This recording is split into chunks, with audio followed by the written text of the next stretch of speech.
আসসালামু আলাইকুম। সন্ধে ৭টা, বাংলাদেশ বেতার, রাজশাহী। স্থানীয় সংবাদ পড়ছি Jihad Jony. Diploma in nursing science and midwifery ও ডিপ্লোমা ইন মিডওয়াইফারি কোর্সকে স্নাতক সমমান করার দাবিতে রাজশাহীতে বিক্ষোভ, মানববন্ধন ও অবস্থান কর্মসূচি পালন করেছে শিক্ষার্থীরা। আজ বাংলাদেশ ডিপ্লোমা স্টুডেন্ট নার্সেস ইউনিয়নের রাজশাহী জেলা শাখার ব্যানারে এ কর্মসূচির আয়োজন করা হয়। বেলা ১১টায় রাজশাহী মেডিকেল কলেজ হাসপাতালের মূল ফটকের সামনে শিক্ষার্থীরা জড়ো হন। এ সময় দাবি আদায়ে তারা নানা স্লোগান দিতে থাকেন। পরে মানববন্ধন ও অবস্থান কর্মসূচি পালন করা হয়। এতে রাজশাহী নার্সিং কলেজের শিক্ষার্থীরা অংশ নেন। দাবি আদায় না হওয়া পর্যন্ত আন্দোলন চলমান রাখারও হুঁশিয়ারি দেন তারা। নওগাঁর নিয়ামতপুরে উপজেলা মাসিক আইনশৃঙ্খলা, সন্ত্রাস ও নাশকতা বিষয়ক সভা অনুষ্ঠিত হয়েছে। আজ দুপুরে উপজেলা পরিষদ হলরুমে সভায় সভাপতিত্ব করেন ভারপ্রাপ্ত উপজেলা নির্বাহী কর্মকর্তা রেজাউল করিম। সভায় বিগত মাসের আইনশৃঙ্খলা পরিস্থিতি পর্যালোচনা করা হয় এবং চুরি, ডাকাতি, মাদক, মানব পাচার প্রতিরোধ সম্পর্কে দিকনির্দেশনা প্রদান করেন কর্মকর্তাগণ। এ সময় উপজেলা প্রকৌশলী জাহিদুল ইসলাম, উপজেলা শিক্ষা অফিসার তরিকুল ইসলাম, বিএমডিএ এর সহকারী প্রকৌশলী হারুনুর রশিদ, কৃষি কর্মকর্তা কামরুল হাসান ও অন্যান্যগণ উপস্থিত ছিলেন। নওগাঁয় আগাম জাতের বোরো ধান কাটা ও মাড়াই শুরু হয়েছে। নতুন ধান পেয়ে খুশি চাষিরা। কৃষি বিভাগ জানাচ্ছে, উৎপাদিত ধানের ভালো বাজার দর পেয়ে লাভবান হচ্ছেন কৃষক। এ নিয়ে এখন শুনুন একটি বিশেষ প্রতিবেদন। বিলের জমিতে এবার যেন সোনা ফলেছে। নওগাঁর আত্রাই, রানীনগর ও মান্দা উপজেলায় বৈশাখের রোদ গায়ে মেখে ফলন ঘরে তুলছেন চাষিরা।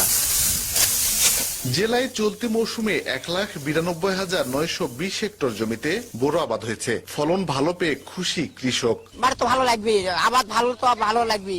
কত আর হচ্ছে 18, 20, 22, এবার 28, 30 পর্যন্ত হবে। এখানে ফলন মোটামুটি 2-4 বছরের ভিতরে এখানে ফলন ভালো, মানে জিরা যেরকম 28 সেরকম একই ফলন। গেলবারে কাটার সময় 700, 750, 800 টাকা ছিল, এবারে 1000। এই জন্য মোটামুটি ভালো পর্তা পাওয়া যাচ্ছে।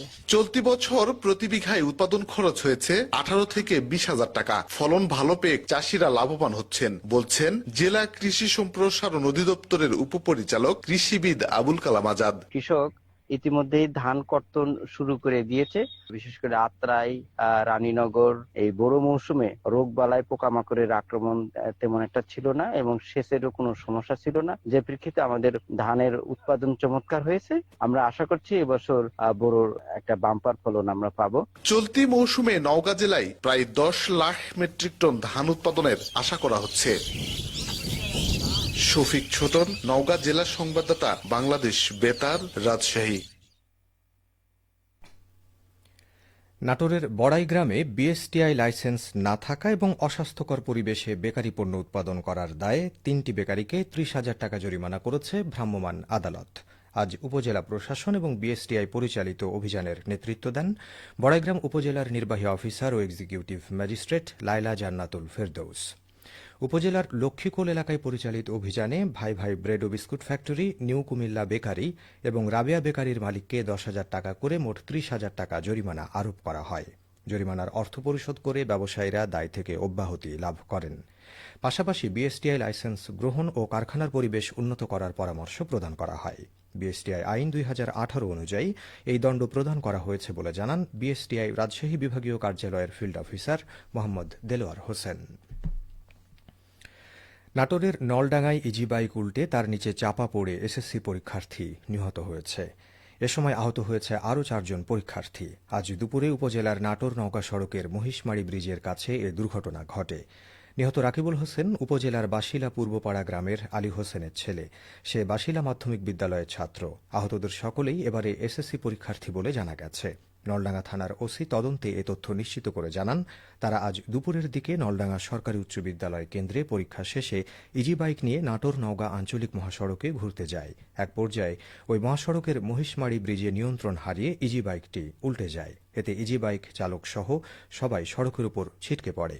এ সময় ইজি বাইকটি রাকিবুলের গায়ের উপর পড়লে গুরুতর জখম হয়। এ অবস্থায় তাকে উদ্ধার করে জেলা সদরের একটি ক্লিনিকে নিয়ে যাওয়া হলে সেখানে তার মৃত্যু হয়। আহত অন্যদের প্রাথমিক চিকিৎসা দেয়া হয়। সবশেষে আবহাওয়া।